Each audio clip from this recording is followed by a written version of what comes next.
Welcome to Visionary Doc, where ambition meets purpose and self-discovery fuels transformation. Are you chasing success but feeling unfulfilled? Delve into the joys and jolts of high-achieving lives, and together, let's redefine ambition. It's time to strip away the pathological and embrace the potential. Join host Dr. Shez as we explore what it means to be a visionary of your own life. I'm Dr. Shez. I am one of the co-hosts of this podcast, and Dr. Gary Wortz, cataract and refractive surgeon out in Lexington, Kentucky with Commonwealth Eye Surgery. Dr. Wortz, it's a pleasure to have you here. Yeah, no, man, this is a real honor. So I'm honored to be here, and I'm honored to be able to maybe share a few of the hard-fought lessons I've learned along the way. I'm always looking forward to good conversations with you, buddy. So this is an honor and a privilege. So thank you. This is gonna be fun. My pleasure. So, you have a world of knowledge to impart on our listeners. So I'm excited for this. So this is a business podcast, and so I guess we can just, let's talk about entrepreneurship, right?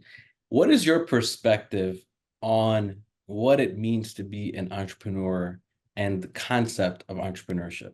That is a really interesting question. It's kind of like, what is a consultant? A consultant is somebody with a briefcase who's 400 miles away from home, right?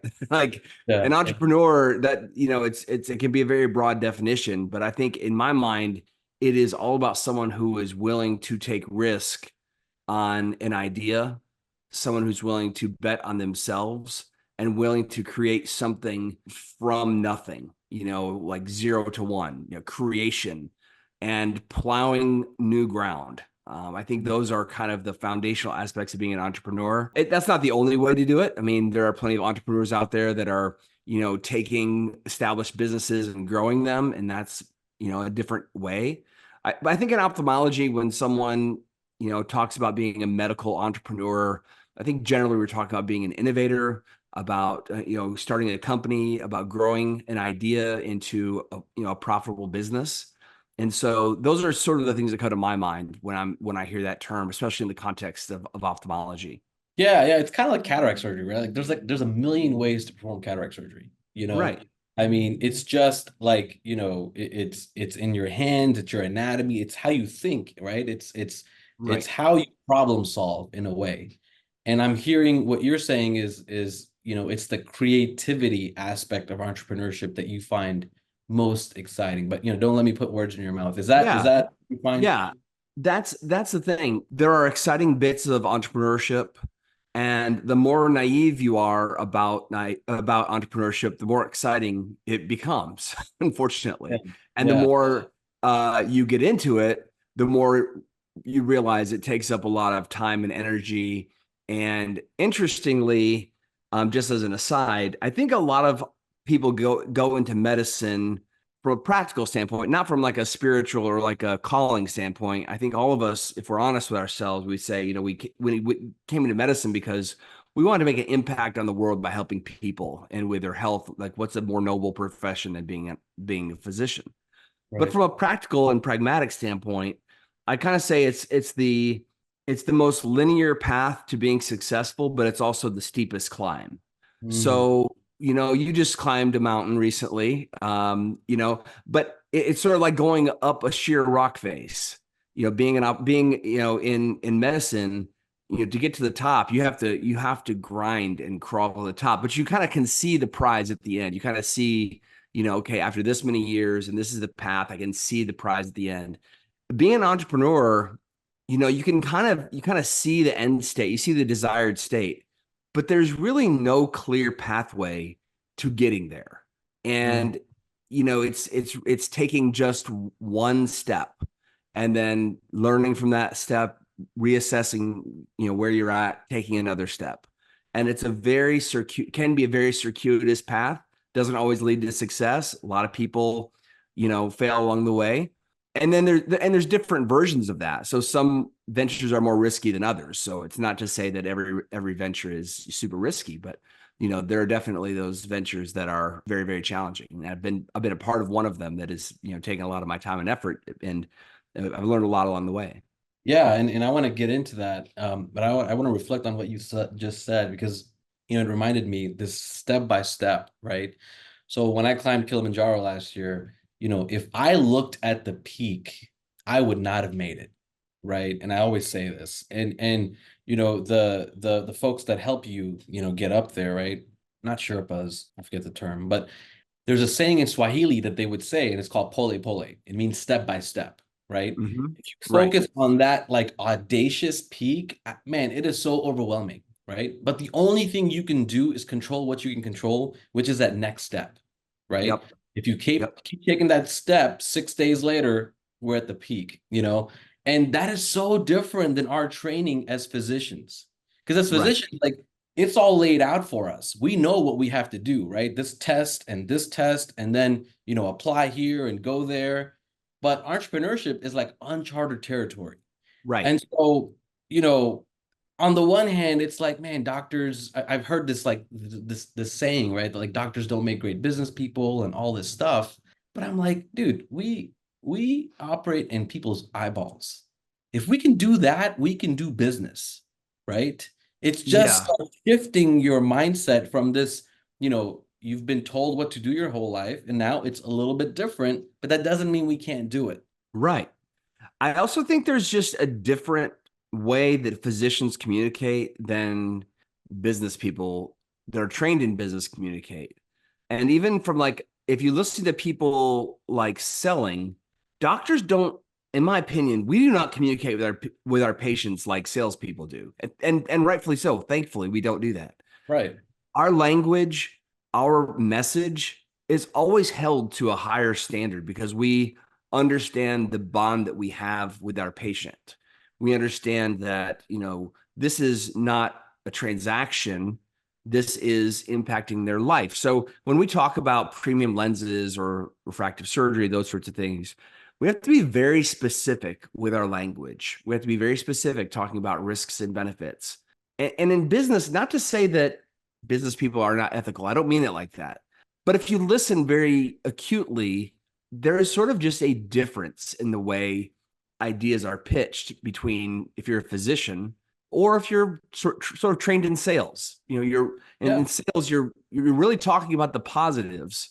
And if someone comes up and asks the negatives, obviously maybe you've got a way to deal with that. But I think as physicians, we're pretty like, hey, we sort of feel like selling is just talking about risk benefit analysis. And I Right. think maybe in that regard, we're not as good at it. But maybe it's, I don't know. We still, I think, maybe have to hold ourselves to a higher standard, and maybe that comes with some consequences, which I'm willing to take. So I want to talk about that. Do you think that do you think that there's a way that physicians can learn from our business and sales colleagues and still maintain that line of trust, right, between the patient and the physician? Obvious. I mean, there is, but we've also, I think, probably seen counterexamples where someone takes the business of medicine too far, and it's more of a business than medicine. And I don't want to get into any specific examples, but they're definitely. I think there's a line that we all have to sort of draw in our mind, like ethically, what we want to do, and I think we just sort of have to accept the results. If we I had I mean, just for example, I had a patient the other day who came in for a LASIK evaluation. And this is probably not what you want to hear, but I'm going to give it to you anyways. He's No. 56. He's 56, hyperope, dead set on LASIK. By the numbers, he's a fine LASIK candidate, low hyperope, Yeah. relatively clear lens, but he's 56. You're going to look at Right. that lens and you're going to see that there's Right. some changes, doesn't qualify for cataract surgery, and refuses to listen to reason when we approach him about, refractive lensectomy being, in my opinion, the right choice for him. Yeah. And he's like, no, I want LASIK or nothing. And I said, you know what? I just don't feel right about this. I'm probably in the vast minority. I think you could find many other people who would be willing to do your LASIK, but I just don't think this is the right medicine for you. I don't think this is the right procedure for you. And I just don't think I can sign off on this. It's not that I can't do it and that you wouldn't get a good result. It just, in my mind, isn't the right thing to do for you. And so I just would rather, not do any surgery for you. Now, I don't know if that's the right decision or not. And I wouldn't necessarily criticize someone if they made a different decision. I understand, you kind of let the patient make the decision. But I also sort of think about being a member of a bigger community. And, if he went to another surgeon in a couple of years and had cataract surgery and they said, oh, Dr. Wortz did your LASIK when you were 56, now you've got these higher order aberrations and now you're not as good a candidate for a multifocal lens. And, I don't want my fingerprints on that. Even if it was a perfectly sound decision in that lane, I just didn't want to be a part of it. And so again, maybe that is me being a crazy person, but we all have our line. And I think you just have to be true to your own, whatever your own standard is, you have to meet it. Yes, absolutely. And I mean, clinically, I, would have done the exact same thing. And I think that's a really good example of, like you said, like, know where your standard is, know where your lines are, and then stick to them, right? And that's true in clinical medicine and entrepreneurship and life. I mean, that could be but let's say that I was at a place where I was expected to do as much LASIK as possible, and that's the only procedure that we offered. You've got outside pressure, absolutely, to do something, and that's real. And I have, I'm not throwing stones here. Please don't hear that. It's just a reality that when you are working for a business and that business is a publicly traded company or whatever it is, they have shareholders to answer to, or just, they're paying your salary. There's expectations that you're going to do things. And then the decision-making gets kind of fuzzy. And I don't love that. I like to be able to make my decisions based on my own sense of what's right and wrong. And I think that is one of the reasons I love entrepreneurship so much, right? Because it's about freedom and autonomy and control, right? Being able to make your own choices, because you know what? If I screw it up, I own up to it. That was all me, right? Right. That's really why I got into it. I mean, for me, it goes, a little deeper than that in the sense of like burnout and things like that. The control piece and the autonomy piece is really what I longed for, right? Right. And so, to be able to get into a position where I can sort of choose how I want to practice medicine because I want to, not necessarily because I have to, because of financial. Right. That was my foray and entry into entrepreneurship, but that's why I love it, right? It's the freedom aspect. What are your thoughts? No, I mean, it's like freedom is kind of everything. And I think if you look at people who are right now in private equity groups, you're seeing a lot of exodus from there because of that exact point. They sort of sold, the ones who sold had the freedom and now see the difference. And again, I'm not criticizing if you sold to private equity. Everyone makes that decision for the reasons, and they do their own calculus. But I don't know that I've heard anybody really say that their quality of life is better practicing medicine inside of a private equity firm. I think there's possible benefits to having a more robust HR system and, more resources to help you grow. I'm not saying private equity is all bad. But from the physicians I've talked to, and, I've not heard of anyone saying it really has improved my quality of life since I have, been a part of private equity. Now, there's probably managing partners who were doing a lot of, the business background stuff, and that was getting too much and they were burning out from that. And so maybe for the managing partners who are doing a lot of the day-to-day management stuff, their lives may be a lot better. But I'm talking just from a clinical standpoint. Now, our younger colleagues who are maybe like their first job is in private equity, and this is all they know, then maybe they don't really know the difference, and it may not be as as hard for them. But I do think there is sort of an underlying sense we all have of I went through all of this training so that I could at some point be my own man or woman and make the decisions based on what I think is best clinically. You mentioned earlier about, and I think I was preparing for this and I read that you were saying, you hold yourself as an entrepreneur to the highest standard, right? And so if you do your level best, and that's the only part of the equation that you can control, Right. you live with whatever happens. What is Yeah. that standard? How do you decide what standard you hold yourself to? Where's that come from? Well, I would say it's probably goes back to my upbringing. I mean, I think a lot of the values that we have are instilled in us at a young age. I was really brought up to, you know, be an honest person, follow the golden rule. I mean, I was really expected to kind of toe the line. I was brought up in a pretty strict household where, your word really mattered, and I was expected to fall in line with, you know, Yeah. all of the teachings that were brought my way. It was very serious. It wasn't sort of like pick and choose the values. It was like, here's the Bible. Please make sure that you take this seriously, and we don't want to see you out coloring outside the line. So, from that standpoint, you feel like you're answering to a higher power. It's not just about yourself, but I do think whatever your feelings on religion are, this is not Sure. meant to say one way or another.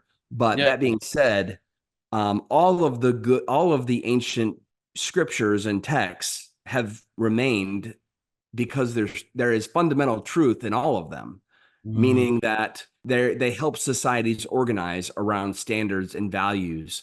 And generally, things that are considered a sin, for example, is something that is not good for a community to, people in the community to be doing, like stealing and lying and not being forthright. And so a lot of these values, you really see them in every religion. They're they're shared, right? And it's because to be able to trust somebody, you need to have shared values. And so, the values that I was brought up with were really surrounding about being an honest dealer, about being truthful, and about keeping your word and doing your level best. And so, when I think about taking on the responsibility, for example, of having someone invest their money with me, that's a huge responsibility. mm, I mean, I worry about that probably more than I worry about anything else in my life. well, I I think about the trust that someone else would place in your hands with their capital. I mean, for me, like, I hate losing so much. I hate losing more than I like winning, for example. Maybe that's why I went to cataract surgery. A lot of winning, And so being an entrepreneur for me is kind of terrifying because there is no assurance of victory. So the only way I can really sleep at night, given the weight of all of that, is knowing that I cannot control the outcome, right? Like, we Mm, all had tests from time to time that we thought was unfair because you cannot control what the professor or the institution, what questions they put on the test. It's possible you study really, really hard and get a bad grade on the test just because for some reason the things you studied did not line up with what was in the professor's mind.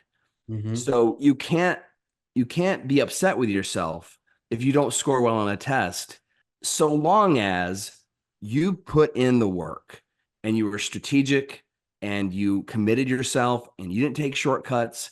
And so it's more about controlling the process than controlling the outcome, because the outcome is not assured. So if the outcome is not assured, the only thing you can do to be able to say, if I lose, if I lose, at least I'll be able to look every person in the eye and say, it was not for lack of trying, you Mm, know? So, like, for example, this weekend, I flew to Seattle on Saturday for a 2-hour meeting and flew back and got in, very late at night, and I have a full week of surgery. mm, I had to take that meeting because my investors are counting on me to be able to do that. And mm. so I will never let them down. So long as there's, breath in my lungs and I can physically do it, I'll do whatever I possibly can. Because that level of responsibility, it's not just like, oh, it's other people's money. It's like, these are my friends, these are people I know. And even if it wasn't, there is just something inside of me that I cannot rest if I know that there's a responsibility that I'm supposed to be taking care of. Hmm. And Man, maybe that's a little psycho, but I mean, that is just, I have oh, this sense of responsibility that just is it's very heavy. well, and yeah, and that's deep. And like you said, it goes back to your upbringing, right? The values that were instilled in you early on, that's the programming with which we view the world, right? That's how we Right. show up. And so it's really insightful to know, why you show up, why Gary Wortz shows up the way he does. And along that same line of thinking, it's funny you mentioned the test thing, right? The most insightful things for me has been, what you just said, controlling the process and not the outcome, right? I know Right. that intellectually, I know that, but like on an emotional level, it was very hard for me to register that, right? Like the test thing, I if you assign a huge sense of like worth, right? My sense of self and my self-worth, I assigned to my ability to do well in school and just in life, right? To achieve Right. things. That's Right. how I grew up. Right. And and that was not a healthy sense of self-worth, right? So it took me Right. kind of a long time to really understand that my sense of worth is not dependent on these external circumstances that I really can't control. Right. Comes So down to that's, the only, sorry, yeah, go ahead. no, go ahead. Go ahead, please. Well, so the only thing I can control is my effort, right? And as long as I know in my heart of hearts that I put in a solid amount of effort, then I have worth, regardless of what Right. happens, right? Right. Regardless of what happens.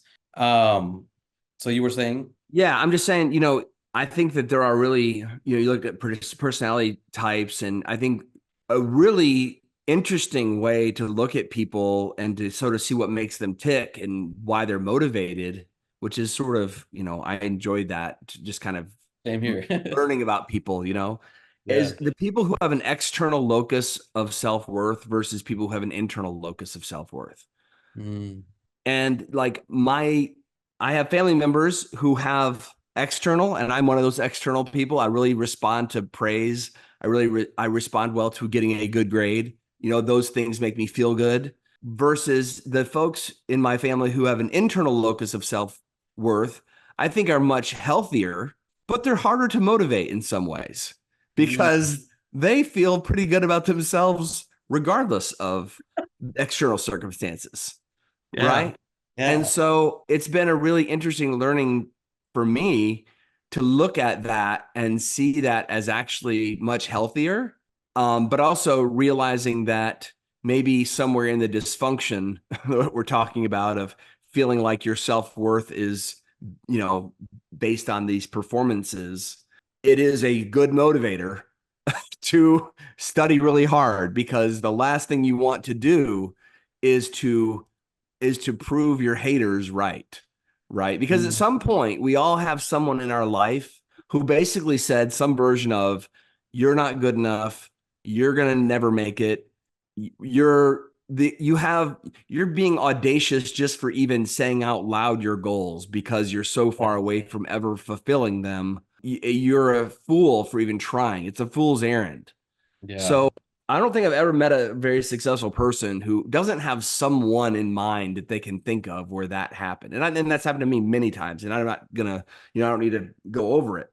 But I'm gonna ask when you you're, later. well, I'm just saying, like, if you're a person who is, has an ego, Yeah. which we all do, and we should Oh, all be working to kill it all the time. We should always be working to get rid of our ego. It's like the worst thing in the world. But again, kind of harnessing that on some level, harnessing your ego for good, you can really use that as fuel. And so the well, hard thing is, honestly, you become a monster because you keep getting that positive feedback. The more you study, the better you do, the more at risk you are of letting someone down. So you study more and you kind of become obsessive about it.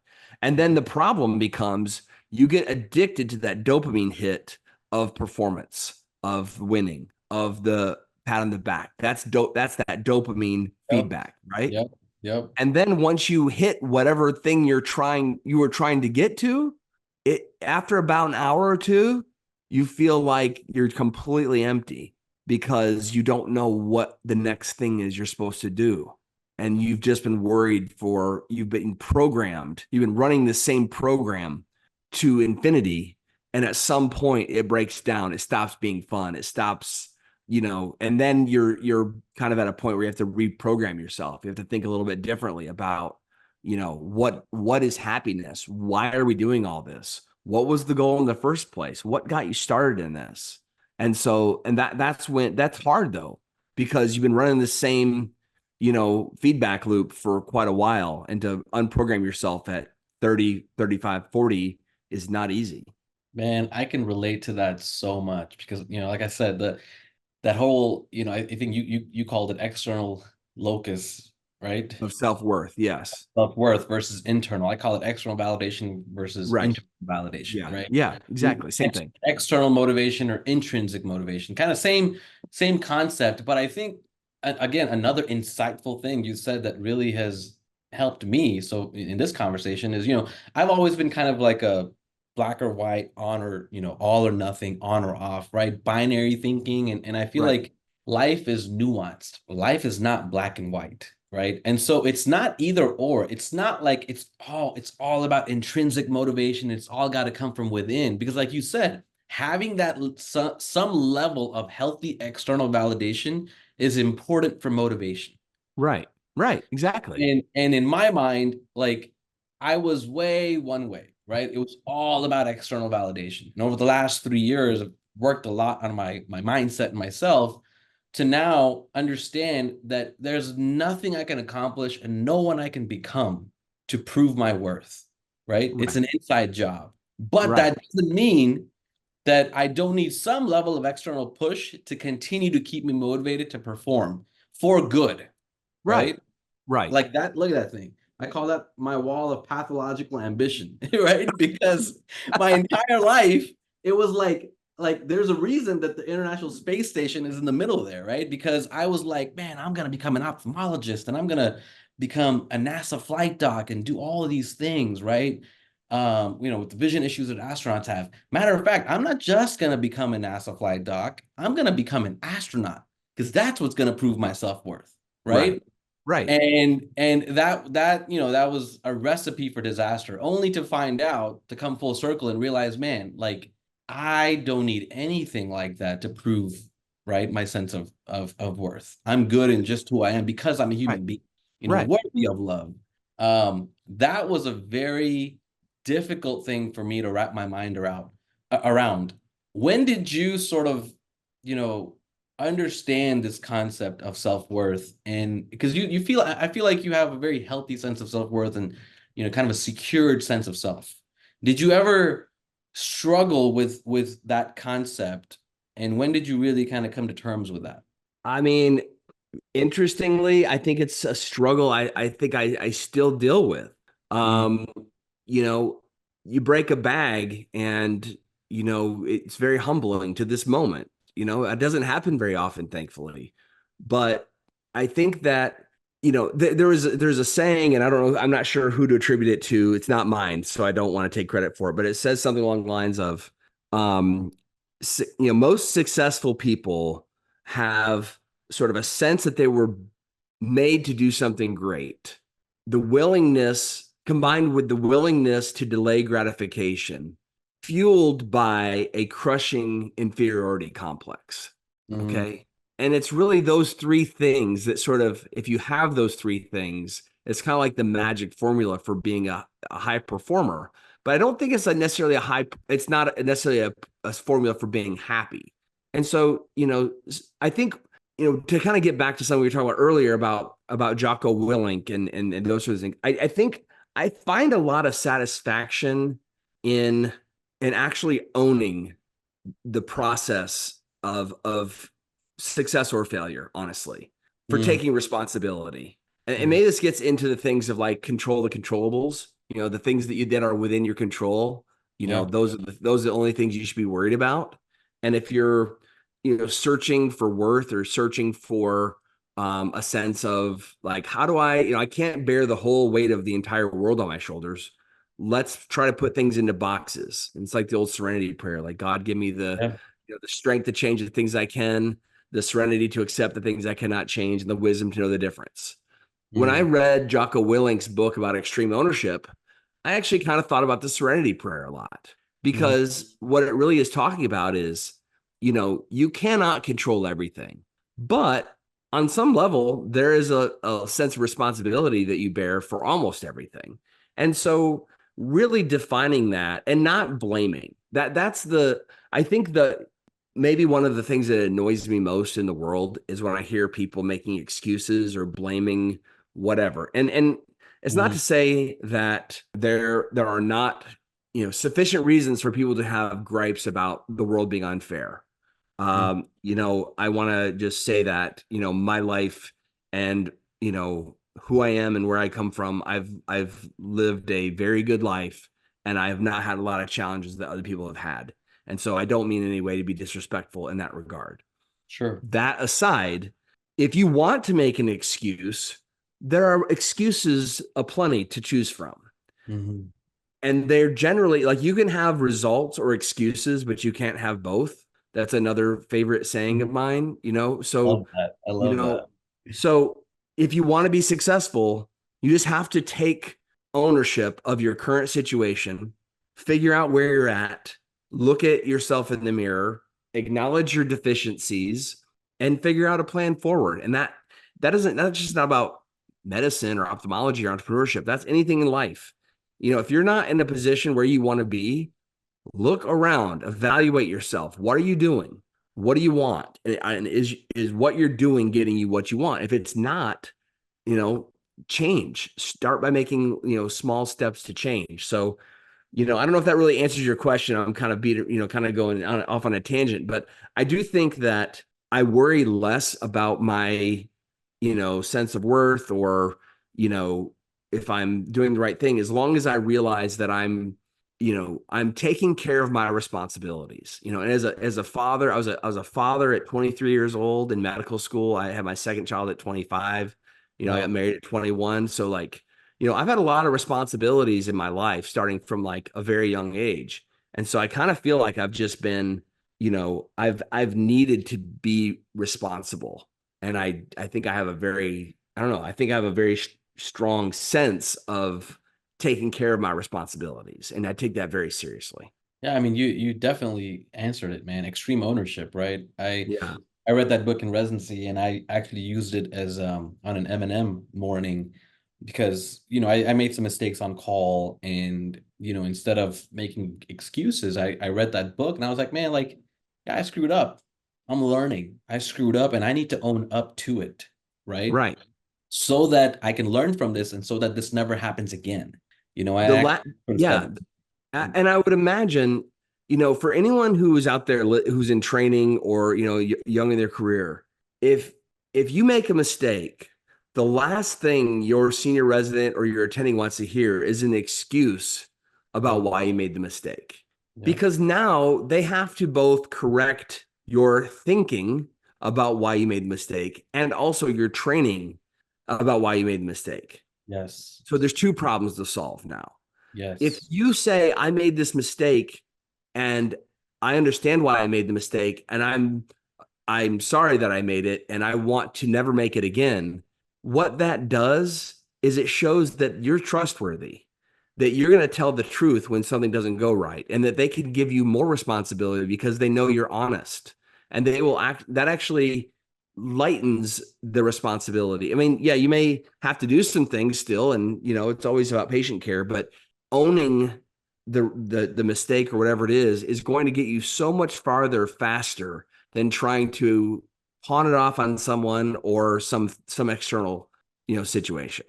And isn't it so crazy how that is applicable to anything in life, Yeah, not just absolutely. residency, right? Right, right.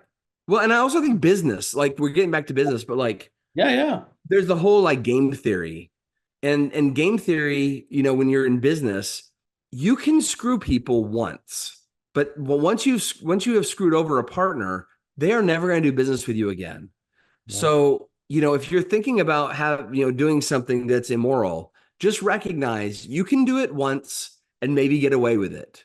But if you want to play the long game, you have to be an honest dealer, because need people who are willing to do this with you over and over again.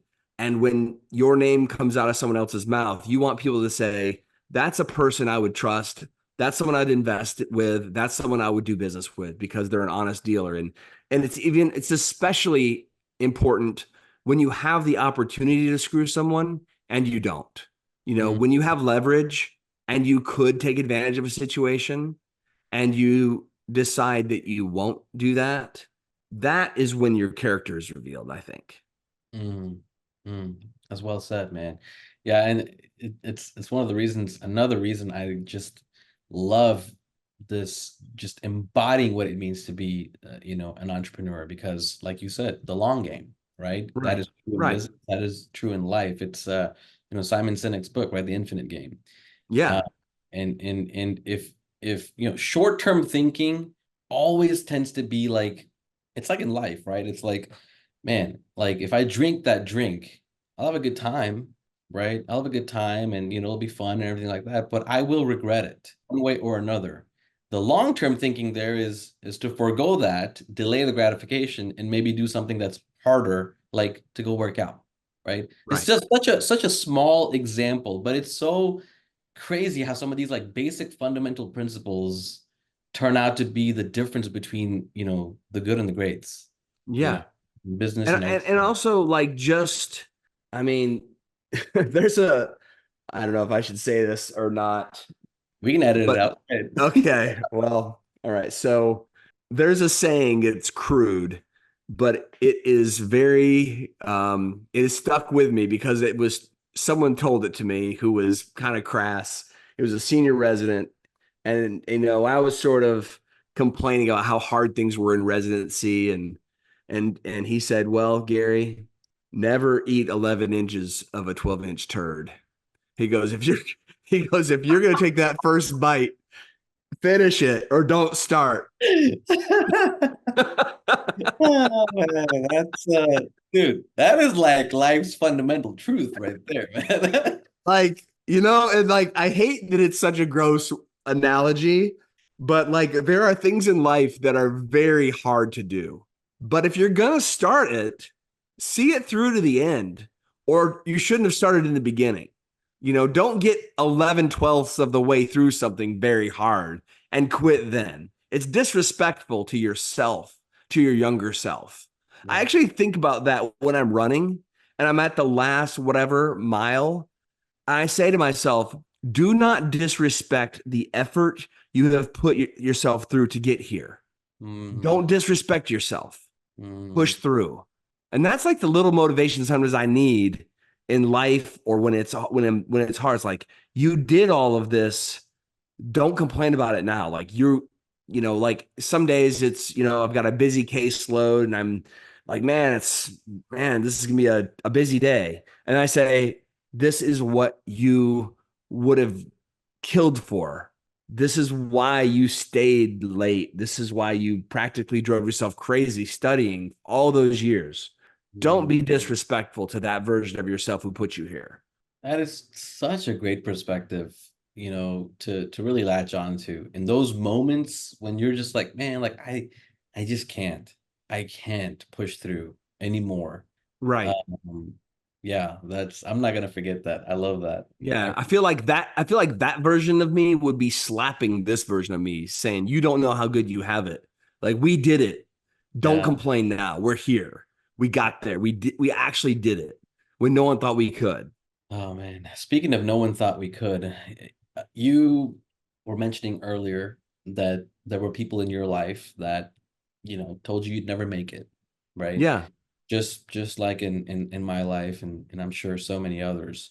How did you handle that rejection, right? And how did that kind of shape you and help you become who you are today? And this question really is about, fundamentally, it comes down to emotional regulation, right? We all face all kinds of complex emotions all throughout the day.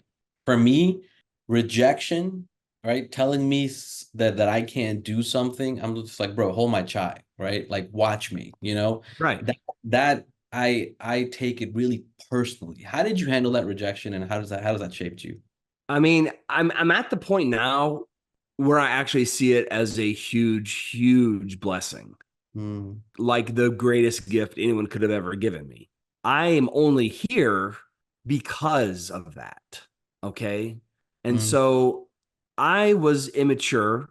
I was not ready for college. And, the reasons for that are many, but essentially I grew up in kind of a very rural area. I didn't really push myself. And my college readiness was borderline. I got good grades. I wasn't like a total slacker in high school, but I got to college. I wasn't like a person you'd peg as, this guy's really smart. He's really got his life together. He is going to be a doctor. And yeah, that was made very clear to me on the first day of college. My yeah, advisor just said, you know what, this is not personal, but like I really looking at you and your academic readiness, I just don't think there's any chance you'll ever make it. And I just don't want to see you like waste 4 years, just be disappointed at the end. And gosh, so I switched my major. I switched to business, and I was like kind of lost in the wilderness for a year. And the weird thing about that is, I don't know if it was just like I was taught to like respect my elders so much that like when someone of that stature spoke that into my life, it wasn't like I ever questioned it. It wasn't like, well, maybe he's wrong. The only way I got around it was I thought to myself, I found a way through it. I said, okay, well, I'm obviously not very smart. That's clear. But what he doesn't know is how hard I can work. mm, So maybe if I'm dumb, but I work twice as hard as everybody else does, then I'll still be able to achieve what I want to achieve. And so it was actually, in a weird way, the motivation I needed to work twice as hard as everybody else that actually allowed me to like skyrocket past everybody in my college. Not mm, everybody. I mean, I'm just saying I was able to achieve what I wanted to. I was able to get into medical school, which was like, a very long shot from the beginning, yeah, right? And then, trying to get into residency, very similar conversation with multiple people at multiple time frames saying like, I must just have a very like punchable face, or people just don't like me. I don't know what it is. I think there's about like 10 to 20% of people who meet me and they just absolutely hate me. And you know what? I don't know. I just ran into all of them in a row or something. And I don't know. That's fine. Whatever. I can't control that. Right. yeah, I can't there you control go. that. Yeah.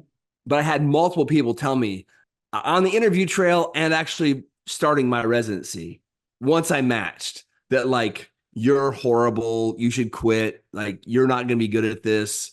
And I was just like, you know what? I've heard that before, and I'll show you. So then it switched from being like, I must be dumb, to watch me. And that kind of sort of took me to the dark side a little bit, like, all right, Yeah, yeah. I can watch and relate to that. learn, I can watch and relate. learn. I'll show you. But that motivation, again, I used it as fuel. The hard thing now, when not, I'm sort of like getting to the point in my life where I'm able to let that go, like the Yeah, bitterness and like because I yeah. now actually do view it as like the greatest gift I could have ever received. Because without being humbled a little bit, Mm, I probably, I probably wouldn't have gone to medical school. I would mm, have, and that's okay. I mean, I might have been okay doing something else, but I needed that. I needed to grow up. I needed to hear that. I mhm. needed to put that in my mindset to motivate me to get to to do the things that I've been able to do. And so I'm again, it's kind of like you use it for so long, you hold on to it for so long, it's hard to let go of it because you feel like it's the thing that helped you get to where you are. But at some point, you have to let that go and say, okay, that happened. Maybe it was fair. Maybe it wasn't fair. It doesn't matter. It happened and it doesn't exist anymore, except it doesn't have any more power than the power I give it in my story. Mm, That's it. mm. Man, so many pearls there. Thank you for sharing that. I don't think, and the thing that maybe why I like telling that story, for example, is I just don't think anyone really like, I've had a lot of people who have made a lot of assumptions about me. Like, you must have had it easy, or like, you know, Your road was obviously easier than anybody else's for X, Y, and Z reasons. But like, at 18, 19 years old, like my parents moved to Kazakhstan to be missionaries. And I was alone in the world pretty much, Yeah. So like I'm trying to make it through life without really much, like there was some, my school was paid for. Again, great. But like I was just kind of like in the world trying to like figure stuff out. I got married and had kids. I was just like, Yeah. all the things happening. I'm just trying to like keep everything afloat the whole time. It's kind of this like manic life I've led. But, I have to say, I think that at the end of the day, like, I've been just so blessed, both by the people who have doubted me, but more so the people who've invested in me, the people who have like opened doors for me, and the people who have like, if you like yourself, like been kind enough to ask, like, what is your story? Like, what brought you here? So, at the end of the day, it's just all gratitude. That's it, man. That's it. It's that word, gratitude. I can't tell you how much I relate to you. That sort of manic life that you've led has made you into this just resilient energy that you are, right? And I can totally relate to that. Growing up in my teenage years, not to get too much into that, but my mom had mental illness and I grew up undocumented and all these things. And so I'm kind of trying to figure life out too. And man, I had so much resentment for those things that happened to me for so Right. long, right? For so long. Like, why did that happen to me? But like you said, it happened, right? It Right. happened.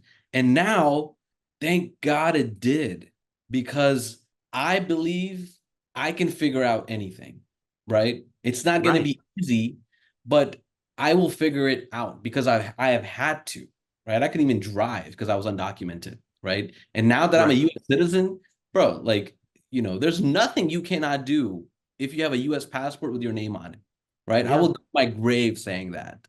But thank God those things happened because they have made me into who I am today, you Right. know? And so that like that You're concept not a of, victim. I mean, you are a victim of some of life circumstances, yeah, but you decided to not be a victim and exactly. to It's a take choice. control. Absolutely. And It's a that's a choice. mindset. That's a Yeah. mindset. Yes. Yes. Two things I've learned: gratitude and patience.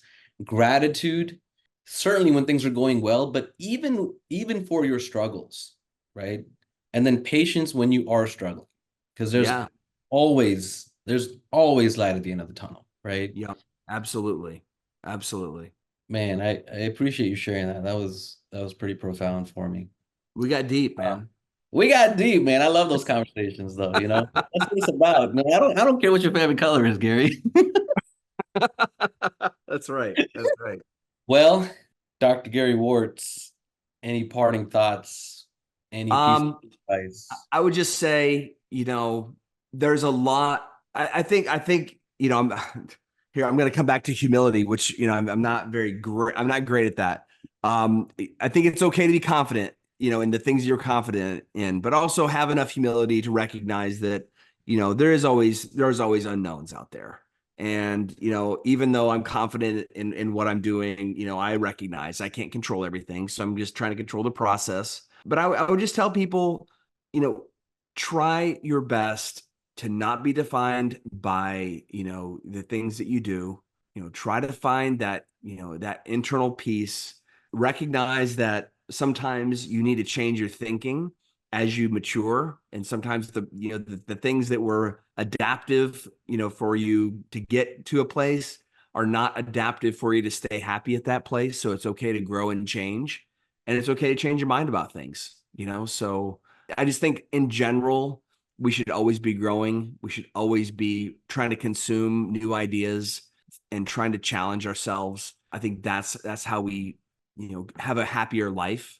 Most of happiness is just progress. If you see in your life that you're making progress towards something that's meaningful, most people who are doing that are happier people. So just try to make progress and don't be frustrated if you're not there yet. Just try to keep making progress and that'll make you happy. Man, and I would just add progress, not perfection.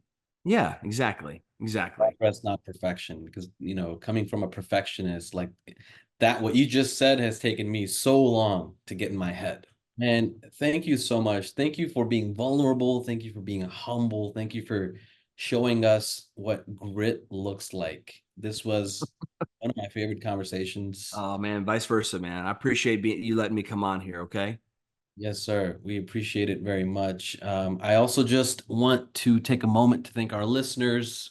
We appreciate each and every one of you. We can't do what we do without you. So if you like the podcast, please share it with your friends and on social media. And Dr. Wortz, until next time, thank you so much. Thanks. Take care. Connect with Dr. Shez at visionarydoc.com.